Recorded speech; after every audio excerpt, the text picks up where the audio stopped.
In this video, we will look at how can we use the Excel plot to examine the assumption 4 that the residuals are independent of each other. So normally, we would use the data to examine this assumption 4. We were notifying that the order of the data matters. So usually if we have the time series data, such as the stock price or future forward price, option price, and the time when you're collecting the data, so the order of the data is based on the time you collect the data. So at that point, we want to test the residual if the residual are independent of each other or not.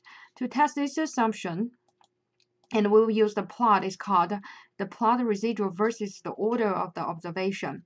So after you got the residual against the order of the observation, and what you will look at is if there is any up and down, if you're trying to use the line to connect each dot and to see if they are just randomly randomly connected instead of like a certain pattern like a curvature.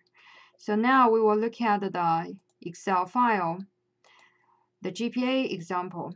So in order to create the residual against the order of the observation, we will go back to look at this area again called the residual output.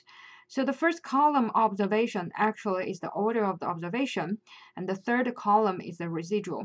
So what you can do is we can copy the two values, put them together.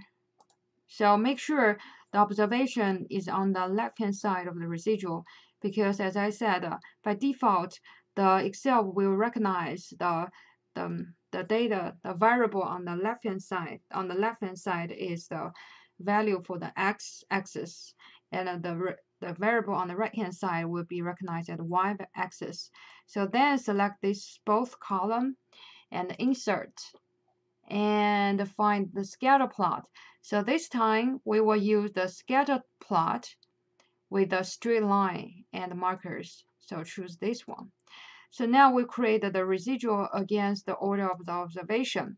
So based on this diagram, so we do not see the residual randomly going up and down. Actually, they do relate to this order of the observation, especially in this area. You can find, so if the previous value is smaller, and it will keep decreasing until it reaches to the bottom and then coming back. So again, for this example, we have limited data. You will not be able to see the pattern.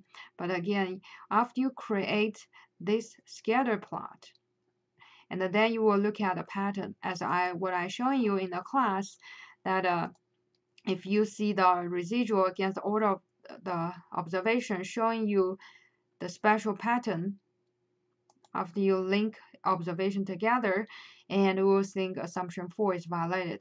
And for the assumption 4, will be examined unless will be examined if you feel the order observation is matter.